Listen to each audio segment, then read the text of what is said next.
Hi అండి. నిన్న quinoa rice తెప్పించాను కదా, ఇంకా దాంతో ఏదో ఒక ఎక్స్పెరిమెంట్ చేయకపోతే మనసు ఊరుకోదు కదండి. అందుకని ఈరోజు కినోవాతో మటన్ బిర్యానీ చేస్తున్నాను. యాజ్ యూజువల్ మనం బిర్యానీ ఎలా చేస్తామో సేమ్ ప్రాసెస్లో చేశాను అనమాట. But only one thing is, మనము కినోవా రైస్ తీసుకున్న దానికి నేనేం చేశానంటే 1 గ్లాస్కి 3 గ్లాస్ వాటర్ వేసాను.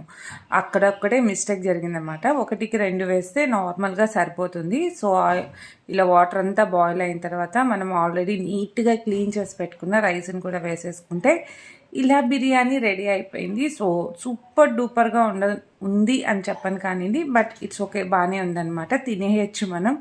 రోజు అంటే కొంచెం కష్టం, కానీ వీక్లీ ఒక 2 టైమ్స్ కానీ 3 టైమ్స్ కానీ ఇష్టంగా ఏదైనా మనకు నచ్చిన డిష్ లాగా చేసుకొని అయితే తినేయచ్చు. దోశలాగా వేసుకుంటే ఇంకా ఈజీగా తినచ్చు అనుకుంటున్నాను. ట్రై చేయాలి ఇంకా.